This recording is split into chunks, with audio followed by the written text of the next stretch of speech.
세상에서 제일 힘든 일은 이런 거였다. 여러분들은 어떤 힘든 일이 있었습니까? 사람들이 공통적으로 만나는 세상에서 가장 힘든 일 중에 하나가 법정에서 소송하는 일이랍니다. 소송에 휘말리면 시간도 시간이거니와 마음이 피폐해져 간다는 것이죠. 근데 바울이 지난 한 주 내내 우리가 묵상한 본문 안에서 소송을 계속 진행하고 있습니다. 법정 가운데 서 있습니다. 지난 한 주 복상하기 힘드셨죠?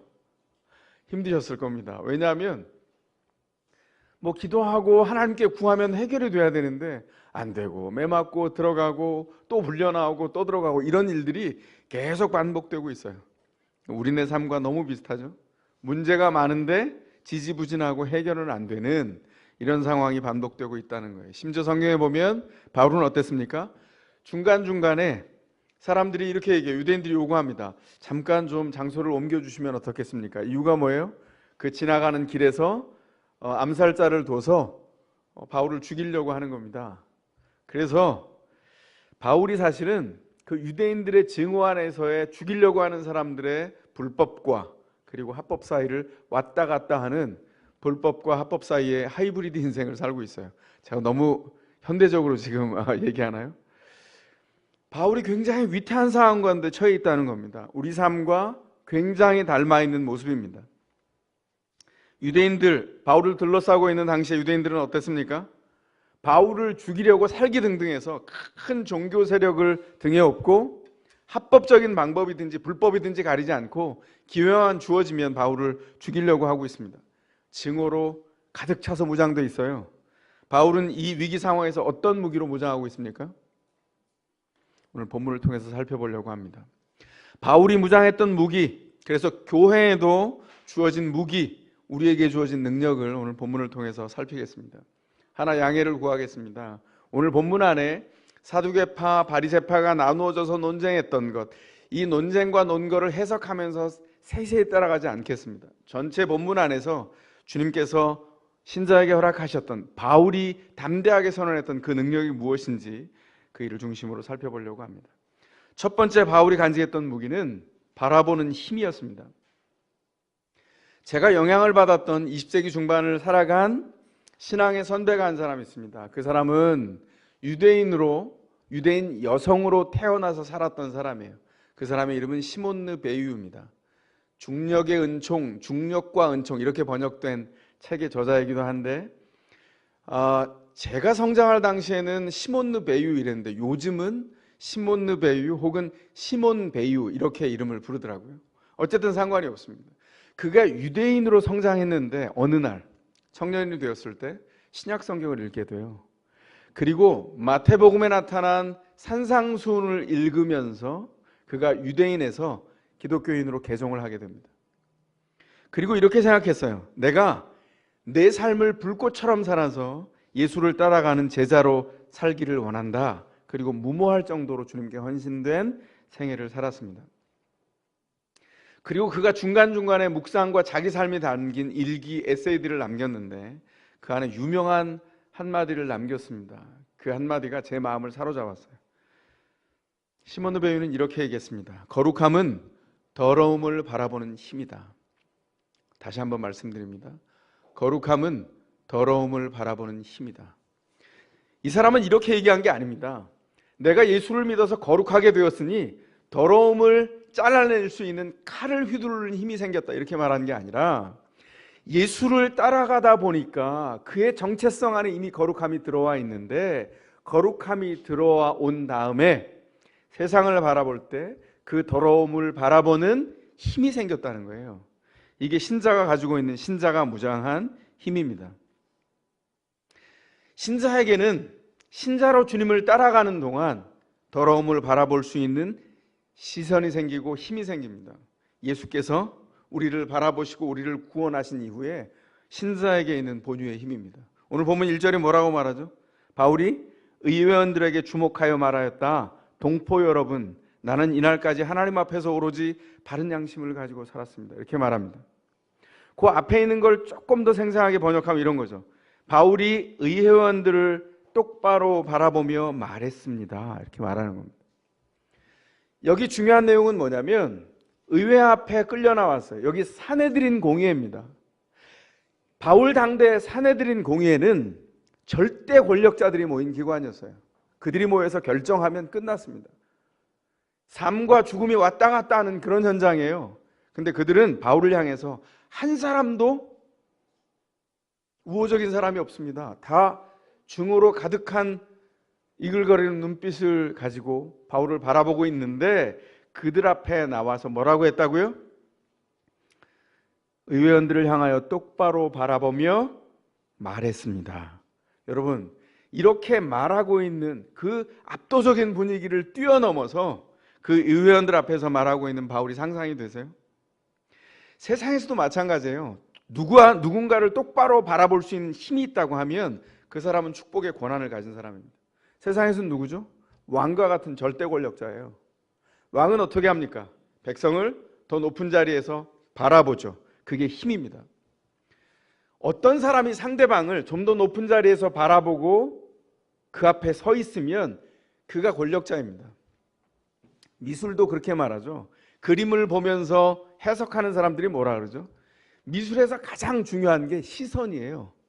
화가가 어디에 시선을 가지고 그림을 그렸느냐, 미술을 얘기할 때 시선이 권력이거든요. 그 바라보는 힘을 가진 사람은 권력자입니다. 어떻게 했습니까? 세상에서도 똑같다고 말씀드렸죠. 훌륭한 왕은 백성을 바라봅니다. 훌륭한 부모는 자기 자녀를 바라봅니다. 훌륭한 교사는 자기 학생들을 바라봅니다. 이게 세상에서도 똑같아요. 그 사람을 통해서, 바라보는 사람을 통해서 사람들에게 복이 주어지기 때문입니다. 영적인 원리, 교회 안에서는 어떻습니까? 우리 주님이 우리에게 하신 일이 바로 이거예요. 뭐죠? 우리를 바라보셨어요. 우리를 찾아오시고 바라보시고 하나님 안에 있었던 구원의 계획을 우리에게 오셔서 우리를 바라보심으로 하늘과 땅의 통치자가 우리 안에 이루신 일이 바로 구원입니다. 신자가 위임받은 게 뭐죠? 그 거룩한 무기가 있어요. 그게 뭘까요? 주님의 말씀이라고 하는 무기고에서 꺼내온 능력. 그것이 뭐냐면 바라보는 힘이라는 겁니다. 바라보는 힘은 그 사람이 어떤 사람인가를 말해주죠. 그냥 일상 안에서도 이건 통용됩니다. 심리학자들이 뭐라고 말합니까? 어떤 사람이 솔직하게 그 앞에 서 있으면 눈을 그대로 뜨고 얘기한다는 거예요. 그런데 잘못을 했거나 범죄하는 사람은 눈을 굴리고 똑바로 상대방의 눈을 마주보지 못한다 그러잖아요. 전과 20범짜리도 예외가 아니다. 이렇게 말합니다. 그 하나님이 본유 안에 담아주신 능력이죠. 그게 뭐라고요? 바라보는 힘이라고요. 그래서 여러분, 일상 안에서 제일 많이 사용하는 사람이 권력자가 누구냐면 엄마입니다. 엄마. 애가 잘못했을 때 엄마가 어떻게 하죠? 애를 불러서 이럽니다. 아무개야 이리 와봐. 자, 지금 이런 일이 벌어졌어. 자, 그럼 엄마가 너한테 얘기한다. 엄마 눈 똑바로 바라보고 얘기해. 이렇게 얘기하죠. 그런 얘기 안 하시나 봐요? 그렇게 얘기하잖아요. 그 안에 뭐가 들어있어요? 힘이 들어있어요. 그 아이와 엄마 사이에서 분명한 것은 그 엄마가 그 순간 권력자입니다. 엄마가 바라보는 힘을 가졌기 때문입니다. 참 무시무시한 말이죠. 그리스도께서 우리를 바라보실 때 우리의 존재의 질이 바뀌었어요. 그걸 성경의 언어로 뭐라 그러냐면 구원이라고 말해요. 주님이 우리를 찾아오셔서 우리를 바라보셨습니다. 그 바라보는 눈을 마주치고 마음을 열었을 때 우리 안에 기적이 일어나죠. 그걸 구원이라고 말해요. 바울이 다마스커스로 가던 중에 예수를 만난 이야기, 바울 신앙에 있어서 핵심입니다. 사도행전에만 3번이나 나와요. 첫 번째는 9장에 나왔죠. 그건 원래 일어난 사건을 누가가 기록한 겁니다. 그 9장에 일어났던 그 강력한 사건을 통해서 본인이 예수를 만난 다음에 법정에서 증언하는 장면이 지난주에 묵상했던 22장에 나와 있는 장면이에요. 우리 연결되어 있는 이 장면. 그리고 26장에 법정에서 또 한 번 얘기합니다. 그때 이 다마스커스로 가던 길에서 주님을 만난 이야기를 계속하고 있어요. 핵심이 뭡니까? 하늘에서 강렬한 빛이 비쳤어요. 그리고 눈이 멀었습니다. 그것을 뭐라고 해석하고 있냐면 바울이 하늘에서 강렬한 햇빛이 비쳤는데, 햇빛보다 더 강한 빛이 비쳤는데 그 빛은 예수 그리스도의 바라보심이었다는 거예요. 예수 그리스도의 눈빛이었다는 겁니다. 그는 예수 그리스도가 바라보셨을 때 눈이 멀었습니다. 눈 먼 이유가 뭘까요? 그가 여태껏 눈 뜨고 바라보았다고 생각했던, 해석을 완벽하게 했다고 생각했던 그 율법, 자신보다 이 율법을 더 잘 해석할 사람은 없다고 생각했던 이 율법의 의미가 예수를 통하지 않으면 해석되지 않는다는 것을 발견했어요. 그리고 눈먼 기간 동안에 율법, 달달 암송했던 그 율법의 의미가 뭔지를 계속 깨닫는 동안 눈 떠서 보았던 율법이 눈먼 사람이 되어서 책을 본 것과 같이 자기가 본 것은 아무 의미가 아니었다는 것을 발견하죠. 그리고 주님이 지정한 사람을 통해서 바울이 눈을 떴을 때 바울은 그때 하나님의 말씀이 무엇인지, 자기 삶의 의미가 무엇인지 새롭게 바라보게 됩니다. 바울은 그리스도 예수의 바라보심을 통해서 다시 눈 떴습니다. 그리고 부르신 사명을 받았습니다. 그러고 나서 어떻게 하죠? 바울이 가는 곳마다에서 복음을 전해요. 가는 곳마다에서 주님이 사랑하셨던 인생들을 바라봅니다. 그리고 그들에게 복음을 전합니다. 그들이 바울을 통해서 예수의 바라보심을 경험하며 구원 안으로 들어왔어요. 놀라운 일이죠. 예수의 바라보심으로 바울에게 구원이 임했고 바울은 우리가 알고 있는 바울이 되었습니다. 이제 유대인들이 틈만 나면 자신을 죽이려고 하는 이 두려운 상황이 되었는데, 이 두려운 상황 한가운데서도 오늘 우리 본문에서 우리가 보게 되는 이 절체절명의 위기라고 생각하는 이 상황 한가운데서도 바울은 그 유대인들을 두려워하지 않고 복음이 필요한 사람이라고 바라보고 있어요. 대단하지 않습니까? 이게 복음의 능력입니다. 예수의 바라보심, 그 구원이 우리에게 임했어요.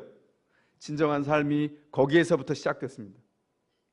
바라보셔서 바울이 되었고, 바라보셔서 우리가 진정한 이름을 얻었어요. 예수의 바라보심으로 이제 우리가 무엇을 하죠? 구원을 덧입어서 구원으로 눈뜨고 누군가를 또 바라보기 시작합니다. 누굴 바라볼까요? 가장 가까이 두신 이웃들, 친구들, 이웃을, 그리고 직장 동료들을 바라봅니다. 성도들을 바라봅니다. 목원들을 바라봅니다. 각양다양한 기질을 가진 사람들, 나와 같은 사람들, 나와 다른 사람들, 나와 비슷한 사람들, 너무 다른 사람들, 그 모두를 구원하신 그분의 시선을 따라서 그 시선으로 바라봅니다. 남편을, 아내를 바라봅니다. 자녀를 바라봅니다. 부모님을 그 눈으로 바라봅니다. 그때 어떤 게 임하죠? 그 바라본 시선 속에서 축복이 임합니다. 여러분 가만히 보세요. 부모와 자녀가 관계가 이루어졌을 때 자녀가 부모에게 무엇을 하나? 부모의 눈을 마주치려고 합니다. 그리고 거기서 사랑을 읽어냅니다. 10년 된 사랑, 20년 된 사랑, 30년 된 사랑이 부모의 눈빛 안에 있다는 것을 발견해요. 하나님이 변함없으신 것처럼 우리 부모가 변함없는 사랑으로 거기 서 있다는 것을 자녀가 발견하죠. 자녀가 먼저 예수를 만났다면 부모를 그렇게 축복합니다. 이웃을 그렇게 축복합니다. 그게 우리에게 임한 축복입니다. 그렇다면 두 번째 한번 볼까요? 바울에게 있었던 두 번째 무기, 그것은 말하는 힘이었습니다. 1절을 다시 보겠습니다. 바울이 의원들을 똑바로 바라보며 말했습니다. 나는 바른 양심을 가지고 살아왔습니다. 이 음성과 어조를 상상해 보실 수 있겠어요? 바울의 음성은 너무나 차분하고 어조가 단호합니다. 말에 꼿꼿한 힘이 들어있어요. 말의 힘이라고 하는 무기를 무장한 사람이 소유한 음성입니다. 바울은 그런 음성으로 말씀을 담담히 고백했는데 그 자리에 참여했던 대제사장 아나니아가 뭐라 그러죠? 저 사람의 입을 치라, 이렇게 명령합니다. 그때 담대하게 바울이 바로 반응합니다. 뭐라 그러죠? 회칠한 벽이요, 하나님이 당신을 치실 것이요, 당신이 율법대로 나를 재판한다고 거기 앉아있으면서 오히려 율법을 거슬려서 나를 치라고 명령합니까? 이렇게 말하죠. 이 말씀이 바울이 자의적으로 한 말이 아니에요. 그냥 스스로 지어낸 말이 아니라 구약의 예언자 에스겔이 했던 말을 그대로 인용해서 얘기하는 겁니다. 에스겔서 13장에 앞뒤 문맥에 보면 거짓 예언자들이 얘기할 때 그 거짓 예언자들을 향해서 회칠한 벽이요, 에스겔 예언자가 그렇게 얘기했던 것을 그대로 가져왔어요. 여기 어떤 힘이 들어있습니까? 바울은 말하는 힘을 어디서 꺼내오냐면 하나님의 말씀이라고 하는 무기고에서 꺼내옵니다. 이 무기는 무서운 무기예요. 왜 그렇습니까? 이 말씀은 빈 말씀이 아니라 빈 수레가 아니라 꽉 찬 수레, 꽉 찬 말씀입니다. 하나님의 말씀은 꽉 찬 말씀이에요. 왜 그렇습니까? 반드시 이루어지기 때문입니다. 이 말씀이 공중으로 흩어지거나 없어지는 것이 아니라 주님께서 선포한 말씀이 그대로 이루어져요. 왜 우리가 교회의 성도들과 가정의 연합을 언약가족이라고 부릅니까? 그 언약은 성경에 있어요. 그 성경의 언약이 반드시 이루어진다는 뜻입니다. 하나님의 말씀은 가공할 무기입니다. 그런 의미에서 바울에게 하나님의 말씀은 곧 현실이에요. 왜냐하면 말씀하신 것이 반드시 이루어질 것이기 때문에. 2차 대전 때 나치 독일의 비밀경찰 이름을 게슈타포라고 불렀죠. 그 비밀경찰 게슈타포가 노르웨이 사람 목사 한 분을 체포를 해서 추수실로 끌고 왔습니다. 추수실 살벌한 분위기에 목사님을 앉혀놓고 건너편에 딱 앉아서는 게슈타포가 앉자마자 권총 지갑에서 권총을 꺼내서 굉장히 삼엄한 얼굴로 책상 위에 탁 권총을 놓으면서 이렇게 얘기했습니다. 목사님, 제가 권총을 꺼내놓은 이유는 지금 이 상황이 얼마나 심각한 상황인지를 알려드리기 위해서입니다. 위협하는 거죠. 당신 제대로 안 하면 내가 총으로 쏠 수 있어, 이렇게 말하는 겁니다. 그랬더니 목사님이 갑자기 어떻게 반응을 보냈냐면 갑자기 성경을 꺼내더니 권총 옆에다가 이렇게 딱 놓았답니다. 게스타포가 화가 나서 목사님에게 다그쳤어요. 목사님, 지금 뭐 하시는 겁니까? 이렇게 얘기했더니 목사님이 대답했습니다. 아니, 당신이 무기를 꺼내 놓길래 저도 제 무기를 꺼내 놨습니다. 이렇게 얘기했어요. 참 놀랍지 않습니까? 여러분이 가진 무기는 뭡니까? 이 목사님이 보여준 이야기가 뭘 증언하고 있죠? 신자가 가지고 있는 연약해 보이지만 가장 강력한 무기, 그것은 하나님의 말씀입니다. 하나님의 말씀이 반드시 이루어지기 때문입니다. 그 무기고에서 말의 힘이라고 하는 바울이 가지고 있는 가공한 무기가 완성되어서 나왔어요.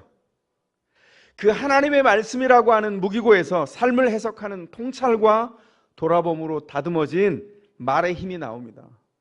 바울의 입에 담겼던 말, 그리고 오고 오는 시대의 신자의 입에 담기기를 하나님이 소원하시는 그 말, 그것은 하나님의 말씀을 통해서 그 무기고에서 꺼내온 것이어야 합니다. 신자는 말씀 위에 서서 뭘 하죠? 매 순간 하나님께 묻고 새로 배우며 자라갑니다. 그래서 신자의 다른 이름이 뭔지 아세요? 평생 학습자예요. 가르치는 사람이 아니라. 그래서 제가 기독학교에서도 늘 선생님들에게 말씀합니다. 누군가를 가르치려면, 계속 가르치려면 끊임없이 배워야 한다고. 이건 사실은 목회자로 제 좌우명이었어요. 오래전부터. 끊임없이 배우지 않으면 가르칠 자격이 없습니다. 끊임없이 하나님 앞에서 어린아이처럼 자라는 사람이 신자예요. 신자는 하나님 앞에서 마치 어린아이 같습니다. 어린아이의 특징이 뭐죠? 쉬지 않고 자란다는 거예요. 중단 없이 계속 자랍니다, 어린아이들은. 그래서 밖에 있는 모든 대상과 사람이 배울 대상이에요. 와, 놀랍다. 와, 이런 게 있었나, 이렇게 배우죠. 그렇게 어린아이처럼 배우려면 뭐가 있어야 되죠? 부드러워야 돼요. 부드러움이 있습니다. 딱딱해지면 어른 된 거예요. 어린아이는 부드러워요. 유연하고 부드럽습니다. 밖에 있는 모든 상황과 가르치는 것에 쉽게 흡수하죠. 어떻게 해야 됩니까? 주님 앞에서 그렇게 어린아이처럼 배운 성도는 딱딱해지지 않고 다른 성도들에게 빡빡하지 않아요. 부드럽습니다. 부드럽게 배웠기 때문에 부드럽게 응대할 수 있어요. 그러면 상대방이 말하는 걸 다 동의하는가? 그렇지 않죠. 아, 이런 생각이 있구나. 존중하면서 경청하고 듣습니다. 그게 부드러움이에요. 신자가 다른 사람에게 빡빡하게 굴지 않죠. 하나님의 뜻을 묻고 사는 신자에게, 가령 예를 들면 가장 가까운 이웃에게 어떻게 하는가? 그게 그 사람이 어린아이처럼 신자로 자라고 있는가 아닌가의 시금석이에요. 하나님의 뜻을 묻고 사는 신자는 아내에게, 남편에게, 자녀들에게 이기는 사람으로 살다가 나중에 지는 사람으로 옮겨옵니다. 굉장히 중요해요. 결혼 5년 되고 10년 되고 20년이 지났는데 혹시나 계속 이기는 사람으로 남아 있습니까? 스스로 한번 물어보시기 바랍니다. 그러면 안 되죠. 애들이요, 어렸을 때는요, 부모가 조용히 해, 이렇게 말해도 조용히 합니다. 근데 보통 죄 없는 부모는 이렇게 말하죠. 조용히 해, 이렇게 말합니다. 표정까지 동원해서. 그러면 신의 능력이 발휘가 되거든요. 아이들이 쥐구멍을 찾아 없어집니다. 그런데 그 효과가 언제까지죠? 아이들이 청소년이 되는 순간 말빨이 먹히질 않아요. 어떻게 해야 됩니까? 성장하는 동안에 부모가 미리 준비해서 지는 연습을 계속해야 돼요. 작은 것 하나에 권한을 주고 아이고 아빠 생각이 조금 틀렸네. 조금씩 물러나서 지는 연습을 해야 그 아이가 아빠와 엄마와 끊임없이 대화할 수 있어요. 어렸을 때 조용히 해 이렇게 윽박 질렀는데 청소년기를 그대로 유지하고 지나잖아요. 성장한 다음에 아이들이 부모에게 말을 걸지 않습니다. 부모가 밥 먹었니? 네, 아니요. 이 대답밖에는 안 해요. 계속 져야 됩니다. 이기려고 하지 않는 것, 이게 부드러운 신자의 관계 안에서의 특징이에요. 권유합니다. 부드러워지시기 바랍니다. 지기 시작해야 관계가 숨쉬기 시작하거든요. 이기려 하지 말고 한번 져보시기 바랍니다. 제가 해보니까요, 지는 재미가 쏠쏠합니다. 네. 지기 시작하면 관계에 숨구멍이 나타나기 시작해요. 지는 것에 목적이 있잖아요. 뭐죠? 관계를 더 좋은 관계로 성장시키기 위해서 지는 겁니다. 시간을 그렇게 내는 거예요. 듣기 시작하면 들리기 시작해요. 듣기 시작하면 이해할 수 있습니다. 내가 지기 시작하면 관계에서 모두가 이깁니다. 제가 지금 굉장히 남성적인 언어를 동원하죠. 이긴다, 진다. 이거 남성 언어거든요. 세상의 모든 관계를 승패로 보는 거, 남성 언어죠. 혹시 눈치를 채셨나 모르겠습니다. 여기 여성분들이 계시지만 남성분들에게 더 권유합니다. 끝까지 이기려고 버티지 마시고 지시는 축복이 있기를 바랍니다. 이런 말이 있는데 혹시 들어보셨어요? 지면은 복이 와요. 못 들어보셨나요? 제가 만든 말입니다. 제가 오래전에 이런 일이 있었어요. 부끄러운 일인데요. 저의 냉장고 이야기를 혹시 아십니까? 그런 일이 있었습니다. 제가 교회에서 한번 전교인이 모이는 자리에서 이 말씀을 같이 나눴어요. 새벽에 말씀을 나누고 끝나고 밥을 먹는 자리인데 어떤 얘기냐면 이런 거예요. 결혼을 해서 약속을 해서 영역을 나눴어요. 아내가 할 영역이 있고 제가 할 영역이 있는데 부엌일과 관련된 모든 일은 1차 결정을 아내가 다 합니다. 저는 결정할 권한이 없어요. 제가 만든 규칙입니다. 그런데 냉장고를 열 때마다 뭔가 좀 제가 도와야 될 것 같은 거예요. 이게 좀 질서 있게 이렇게 들어있으면 안 될까? 뭐 이런 생각이 들어서 제가 어느 날 권유했어요. 여보, 이 냉장고를 이렇게 3단으로 돼 있는 3단을 하나하나 좀 성격을 부여해서 이렇게 따로 이렇게 관리하면 안 될까요? 제가 그 말을 하기 전에 상상했어요. 이 말을 하면 아내가 얼마나 좋아할까 얘기했거든요. 얼굴에 먹구름이 끼더라고요. 그래서 이해를 못했어요. 내가 좀 더 노력하고 분발해야 되겠구나. 더 열심히 만들어 가야지. 그래서 한참 시간이 지난 다음에 또 얘기했습니다. 가서 여보, 냉장고를 3단계에서 입체로 3단계로 돌리면 이 9등분이 되는데 날짜별로 로테이션으로 돌아가면서 미리 여기 대시보드에다 적어놓고 하나씩 돌려가면 냉장고가 효과적으로 관리될 수 있을 것 같아요. 저는요, 어머 어떻게 이렇게 지혜로운 생각을 이럴 줄 알았어요. 벼락이 치더라고요. 이게 뭐지? 그때 당시에 정말 이해를 못했어요. 제가 이 이야기를 제가 예배 때 이렇게 나눴습니다. 그랬더니 그 모임이 끝나고 아침을 먹는 자리에 장로님들이 4-5분이 저를 둘러싸고 앉으셨어요. 그러면서 격하게 공감해 주신 겁니다. 아이고 목사님, 오늘 말씀이 정말 은혜로웠습니다. 아니 저만 그런 줄 알았는데 목사님도 그러셨어요? 이러면서 격하게 공감을 해주는 거예요. 그런데 몇 분 되지 않아서 우리가 심판의 날이 도래했다는 것을 금방 알았어요. 그 장로님들과 함께 나누는 그 짧은 시간 뒤에 권사님들이 그 뒤를 쫙 둘러싸셨어요. 동일하게 말씀하셨습니다. 아니 목사님도 이러시기에요 이렇게 말씀하시는데 정말 그날 무서웠습니다. 아니 옳고 그른 게 있지 않다고요. 냉장고에 있는 거 어떻게 해야 되죠? 어떻게 하면 무슨 상관이 있습니까? 편안하게 주관한 대로 그냥 있으면 되잖아요. 그렇게 하면 음식이 썩어나는데요? 썩어나면 어떻습니까? 그거 썩어난 것보다 관계가 썩어나는 게 더 문제예요. 뭘 해야 되죠? 더 중요한 우선순위를 따라서 지는 연습을 해야 된다고요. 내가 옳다고 생각해서 냉장고를 열고 이건 내가 옳아. 그리고 만약에 그걸 다 재단했다고 쳐보십시오. 관계는 바닥으로 떨어지는 겁니다. 그런 일이 저의 냉장고에만 있습니까?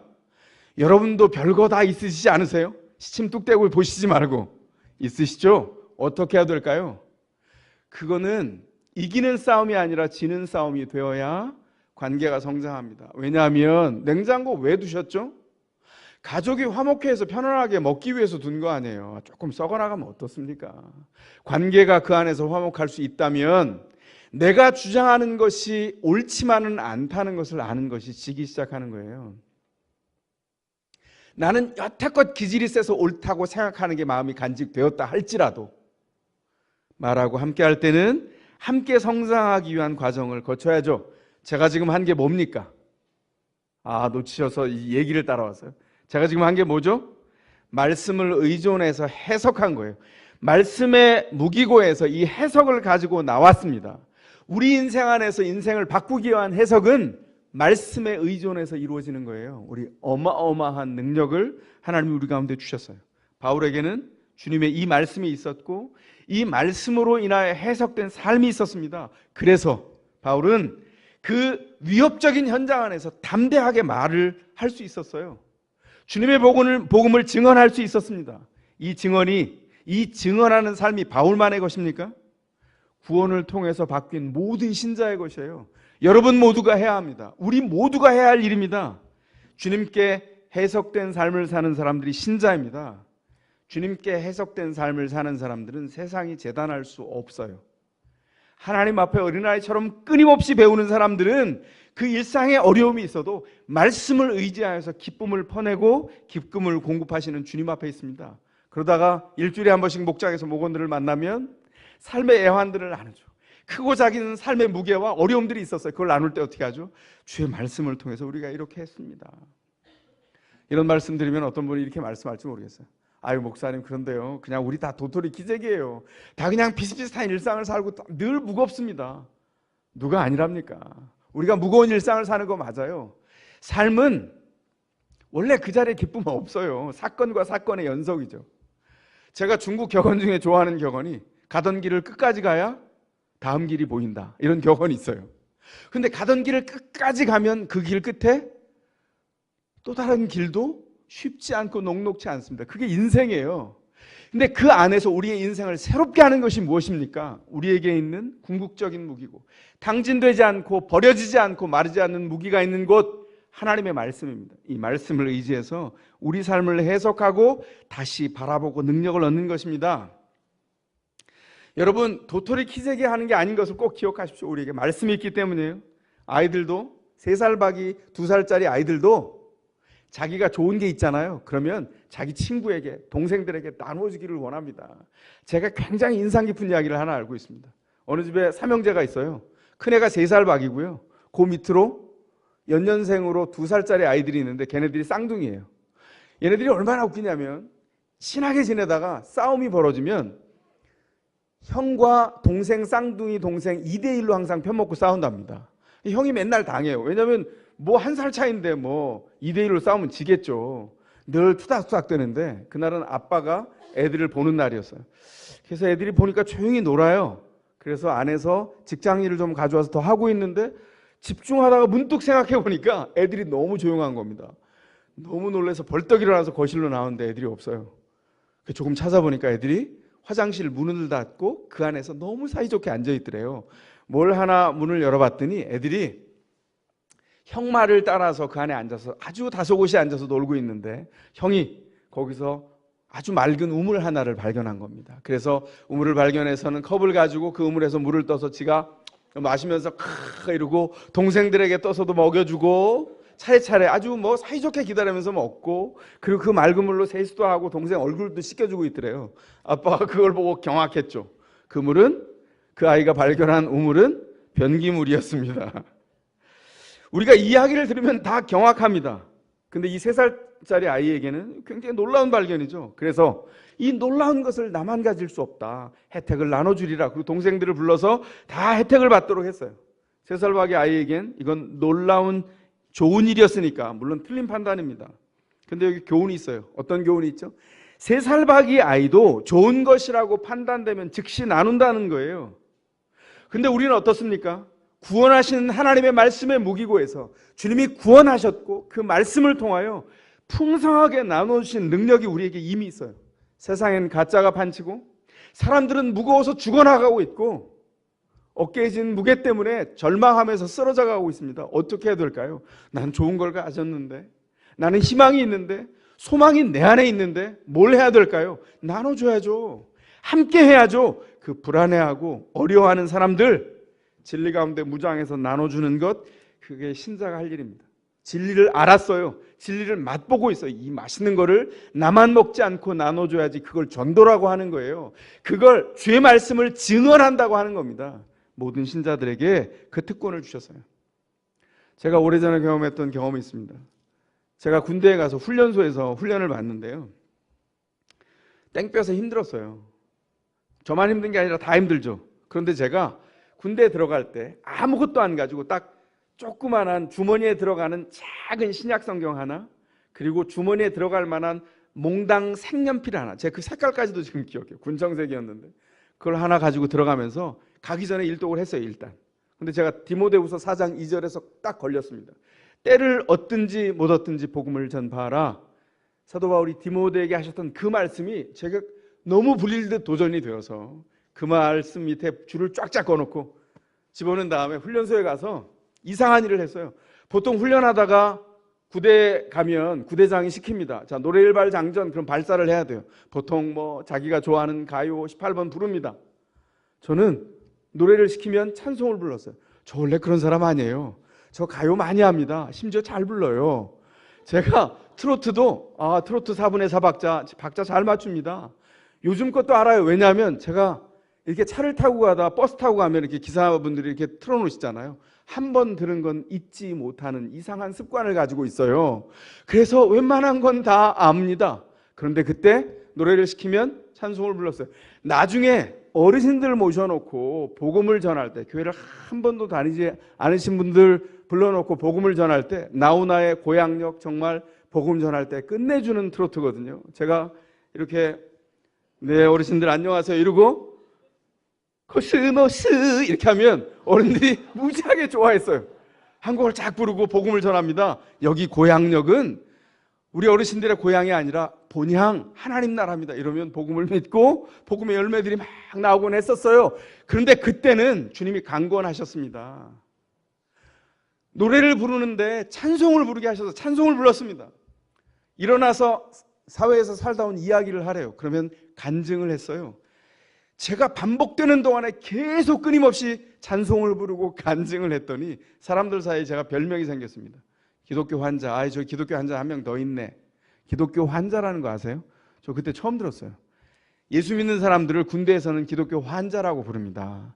제가 구대장에게 그래서 충성록을 써주고 빈 콘센트 막사를 하나 얻어서 예배를 드리겠다고 주일날 모으는데 구대장이 이렇게 하더라고.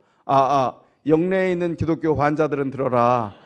그날 우리가 자체적으로 예배를 드리기도 하고 했었습니다. 그때 놀라운 발견을 했어요.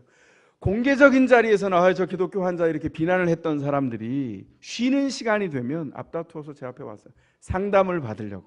같은 또래가 상담을 해주면 얼마나 지혜가 있겠어요. 그런데 온 사람들 이야기를 듣는데 믿다가 낙심한 사람, 삶이 어려운 사람, 믿음에 대해서 관심이 생긴 사람, 별 다양한 사람들이 다 와서 상담을 요청합니다. 그때 제가 발견했어요. 이 사람들이 살고 있는 이 시대가 불안하구나. 저는 안 불안했겠습니까? 근데 제게는 그들에게 없던 게 있었죠. 그게 뭘까요? 예수 그리스도입니다. 예수 그리스도가 내게 있기에 그 예수 그리스도를 통해서 삶의 해석이 1차 끝났어요. 복음이 전해질 때 그들이 위안을 얻었습니다. 이것이 주님께서 우리에게 허락하신 은혜입니다. 제가 증언한 것이 제 능력입니까? 저를 해석해 하신 밖에서부터 제게 들어온 은혜, 선물이었습니다. 하나님의 복음, 주께서 우리 가운데 주신 예수 그리스도를 통해서 새롭게 세운 삶이 거기 있었다는 것이죠. 이것이 신자가 그 삶이 담대할 수밖에 없는 이유예요. 삶의 현장은 똑같습니다. 어려움과 어려움이 중첩돼서 계속 오고 어려움이 해결되면 또 다른 어려움이 옵니다. 그럼에도 불구하고 신자는 세상에서 툭툭 털고 일어나 담대합니다. 이유가 뭘까요? 주님께서 우리를 구원하셨기 때문입니다. 이게 우리의 말이, 우리의 증언이 힘 있는 이유예요. 주머니에는 그 훈련받는 동안에 딸랑 요만한 몽당 색연필 하나하고 성경책 하나만 담겨 있었는데 그때를 회상해 보면 세상을 전부 다 가진 것 같았어요.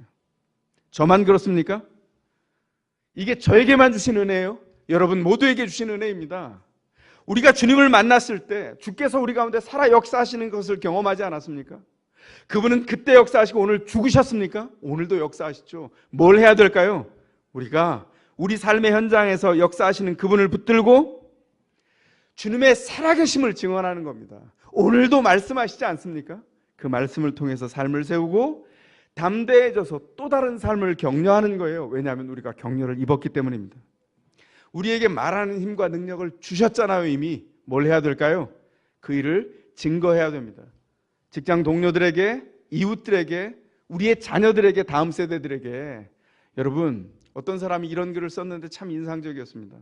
직장 생활을 30년을 하고 은퇴를 하려고 하는데 은퇴사를 작성하고 있었어요. 은퇴사 이렇게 썼습니다. 나는 지난 30년 동안 여러 동료들과 함께 대과 없이 직장 생활을 했습니다. 대과라는 말은 큰 실수 없이 이런 말이죠.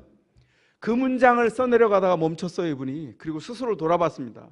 내가 정말 대과 없이 직장 생활을 했나? 세상의 기준으로 보면 맞았습니다. 그런데 하나님이 부르신 신자의 기준으로 보니까 양심이 찔렸다는 거예요. 아, 내가 30년 동안 한 사람에게도 복음을 전한 적이 없네. 스스로 소스라치게 놀랐습니다. 그리고 은퇴하기에 이제 1년도 채 남지 않은 시간인데 그가 새로운 결심을 하고 옮긴 행동이 있어요. 직장의 동료들을 만날 때마다 그들과 함께 시간을 보내는 겁니다. 만날 때마다 예수 믿으세요, 예수 믿으세요. 이거 전도 아닙니다. 그 사람의 삶과 연결되는 것, 그 사람을 들어주는 것, 그리고 필요할 때 예수를 전하는 것을 했어요. 너무 인상적이었습니다. 여러분은 대과 없이 살고 있습니까? 주님이 그 구원하시는 능력을 주셨는데 그 능력을 전파하지 않으면서도 실수 없이 살고 있다고 지금 말하고 계세요? 주님이 우리에게 그 능력을 주셨어요. 우리 다음 세대 자녀들은 함께 식탁에 앉아서 밥을 먹고 아이들을 데리고 놀이동산에 가면 됩니까? 우리에게 준 친자녀들을 얘기하는 겁니다. 청지기로 맡겨주셨어요. 부모가 요즘 보니까 뭘 하냐면 애를 저기 에버랜드 데려가요. 막 놀이동산에 갔다 옵니다. 발산을 막 해요. 그런데 담아내는 게 없어요. 부모가 가지고 있는 중요한 가치, 가장 중요하게 물려줘야 될 게 무엇입니까? 하나님이죠. 그 하나님을 어떻게 물려줍니까? 이렇게 발산하고 다 털어냈으면 그 안에 예수를 담아야죠. 그 일이 담아지지 않으면 우리는 헛고생하는 거예요. 아이들은 부모가 잘 놀아줬다 기억하지 않을 겁니다. 왜냐하면 언젠가 스스로 삶의 현장을 만날 때 얼마나 삶이 힘겨운지를 알게 될 거거든요. 그때 아, 부모가 내 나이였을 때 어땠지? 부모가 40이 됐을 때 어땠을까 돌아보면서 그때 우리 부모는 웃고 계셨는데 부모에게 물을 거예요. 아빠 엄마 그때는 어쩜 그렇게 우리를 향해서 그렇게 늘 웃으셨어요?